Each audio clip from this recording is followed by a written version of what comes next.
Kunyit itu biasanya bentuknya panjang dan ukurannya seperti ruas jari ya.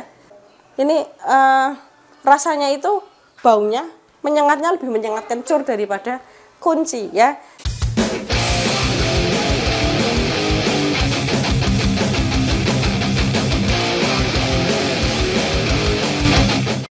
Assalamualaikum warahmatullahi wabarakatuh. Ketemu lagi dengan saya ya.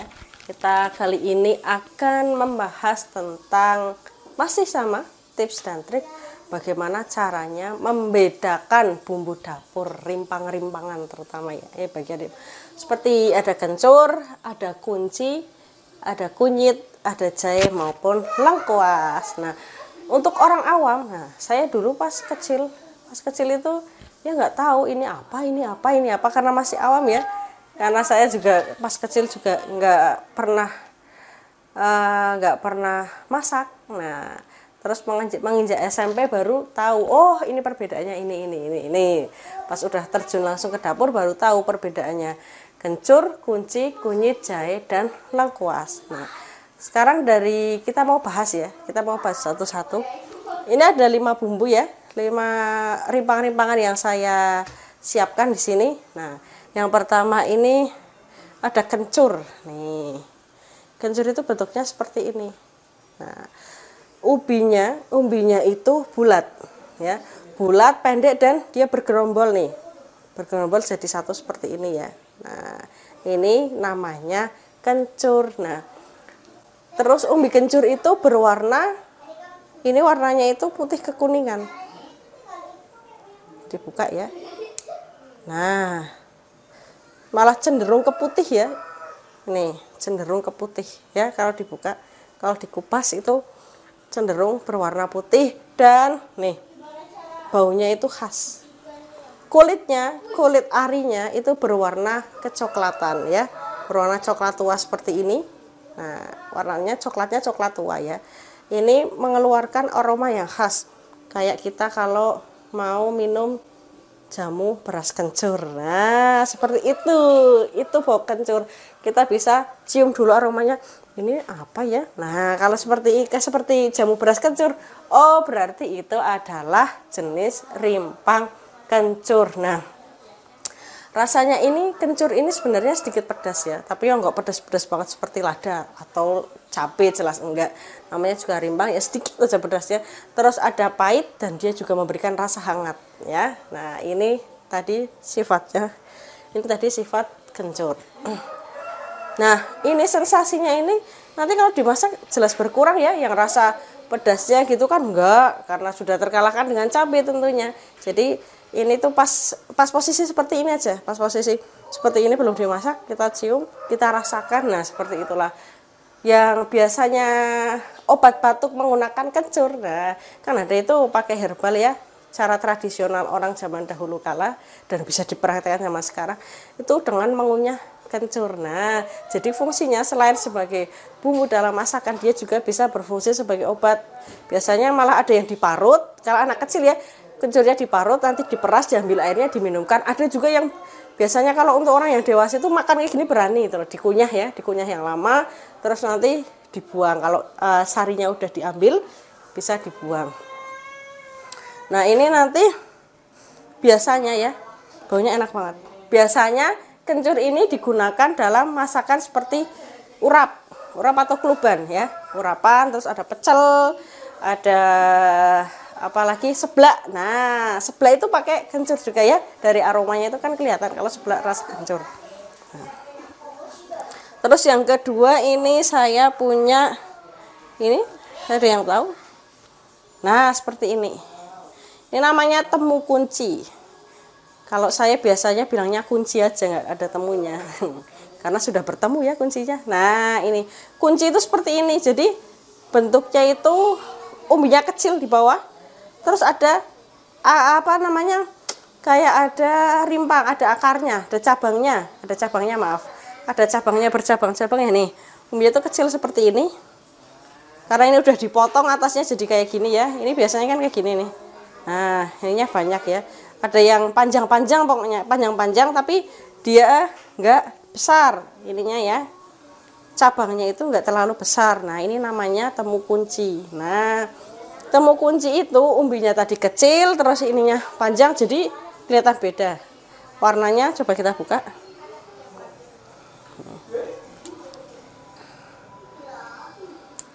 Nih warnanya. Kelihatan? Nah, ini warnanya itu kekuningan ya. Warnanya kekuningan, kuning-kuning muda lah. Kuning-kuning ya.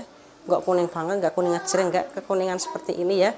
Nah, ini nanti fungsinya memberikan aroma yang segar ya. Kunci itu kan memberikan aroma segar dan dia ini rasanya itu baunya menyengatnya lebih menyengat kencur daripada kunci ya. Nah, ini kulit arinya juga berwarna kecoklatan. Tapi kalau tadi kencur warnanya coklat tua, ini lebih condong ke lebih muda daripada kencur ya, coklatnya ya, lebih condong ke muda. Nah, ini biasanya rasanya itu segar, tapi agak sedikit pahit. Tapi ya nggak pahit banget. Nyatanya kalau kita masak sayur bening bayam itu ya, sayur bening itu saya lebih suka pakai kunci karena memang dari dulu itu ajarannya resepnya itu pakai kunci. Baru setelah saya pindah ke Cilacap baru tahu kalau ada sayur bayam itu pakai kencur. Tapi karena saya biasa pakai kunci, jadi lebih segar kalau sayur bening itu pakai kunci. Nah, aromanya segar terus juga mengeluarkan aroma yang khas ya. Ini biasa digunakan untuk masak sayur bening ya. Ini kalau masakan lain sepertinya saya belum menjumpai lagi ya yang pakai temu kunci ya. Cuman yang baru saya gunakan itu yang sering dijumpai itu sayur bening. Tapi kalau di daerah Cilacap nggak ada sayur bening pakai kunci, adanya pakai kencur. Terus yang ketiga itu, nah kalau ini sih gampang, ini nggak asing lagi. Ini namanya kunyit ya, kunyit atau kunir. Kalau orang Jawa bilang kunir. Nah, kunyit ini gampang dikenali dari warnanya. Warnanya jingga, oranye ya, bukan kuning tapi lebih ke oranye ya. Nih, dibuka kan kelihatan. Nih ya, warnanya itu oranye. Dari kulitnya juga udah kelihatan sih, udah bisa diterawang ya. Kalau ini tuh kunyit. Nah, kunyit itu biasanya bentuknya panjang dan ukurannya seperti ruas jari ya, seperti ini. Kalau kunci itu kecil, langsing. Kalau kunyit itu panjang dan cenderung gendut daripada kunci ya, bedanya seperti itu. Nah, kunyit ini berwarnanya oranye, terus kulit arinya berwarna kecoklatan. Kunyit itu rasanya cenderung manis dan aromanya itu tidak terlalu kuat ya. Nih, nggak sekuat kunci maupun kencur. Yang paling dari tiga ini urutannya yang paling kuat masih didominasi dengan kencur ya. Kalau ini nggak terlalu kuat aromanya, tapi dia memberi rasa manis. Dan dia kadang kan karena ya nggak manis seperti gula, nggak, cuma sedikit aja manisnya. Tapi orang kan kadang tidak sadar ya, kalau udah dimasak kadang tidak sadar kalau dia itu memberi rasa manis. Aromanya segar dan tidak terlalu kuat. Ini biasanya digunakan sebagai pewarna alami untuk makanan, warna-warna kuning ya. Biasanya untuk masakan opor atau masakan yang bernuansa kuning ya, kare gitu kan. Biasanya pakai kunyit. Terus kita mau menghilangkan bau amis pada ikan atau pada daging, biasanya juga menggunakan kunyit. Nah, ini sekilas tentang kunyit. Dan yang keempat itu ada jahe. Nah, jahe ini umbinya besar ya, termasuknya ya. Cuman ini karena saya dapatnya jahe kecil. Nah, ini adanya jahe kecil. Biasanya jahe itu agak besar ya, seperti inilah. Kalau kecil pun dibandingkan dengan kencur beda ya. Ini lebih besar, tetap lebih besar di jahe, dan aromanya itu sangat kuat. Nih warna aromanya enak. Warna dalamnya itu kuning ya. Ini kan kuning muda lah, kehijauan. Ya, muda kehijauan. Terus aromanya itu khas ya, jahe. Jahe itu kan bisa sering kita jumpai kalau kita beli wedang jahe di angkringan. Nah, warnanya seperti ini ya. Nah, ini namanya jahe. Kalau rasanya, aromanya seperti ini jahe. Rasanya itu pedas dan hangat ya. Namanya jahe, dia kan hangat, kalau kita habis minum jahe agak-agak pedas sedikit ya, tapi nggak terlalu banyak lah pedasnya. Terus biasanya jahe ini digunakan untuk masakan bisa ya. Kayak kita mau buat soto itu kan bisa campurannya, yang soto kuning itu ada jahe ada kunyit ya, 2 pasang. Biasanya jahe kunyit itu tidak terpisahkan seringnya. Kalau seperti kita mau menggoreng ikan, membumbui ikannya dulu ya, biar amisnya hilang itu kan ada jahe ada kunyit. Nah ini juga berfungsi untuk menghilangkan bau amis pada ikan maupun pada daging. Terus yang terakhir itu ada lengkuas atau laos.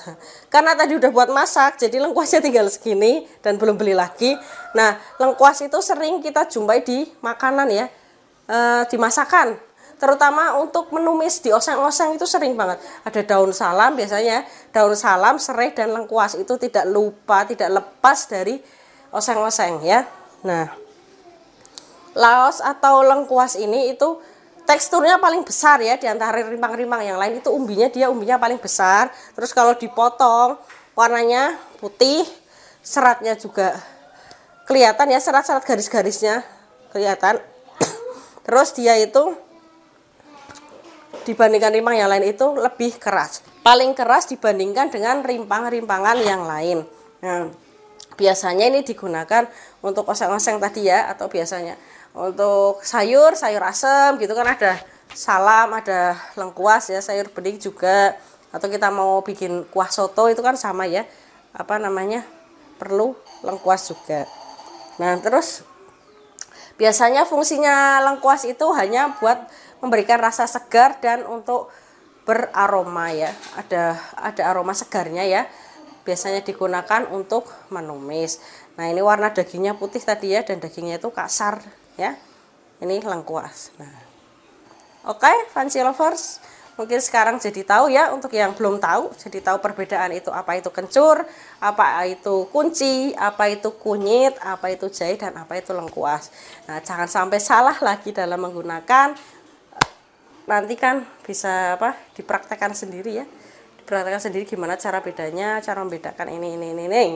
Oke, cukup sekian dari saya. Mungkin ini dulu ya untuk tips dan trik tentang membedakan bumbu dapur. Kita jumpa lagi di lain kesempatan. Jangan lupa subscribe yang belum subscribe channel Fun Cooking Indonesia, dan pencet tanda loncengnya agar mendapatkan notifikasi jika kita mempunyai upload video yang baru. Oke. Terima kasih. Wassalamualaikum warahmatullahi wabarakatuh.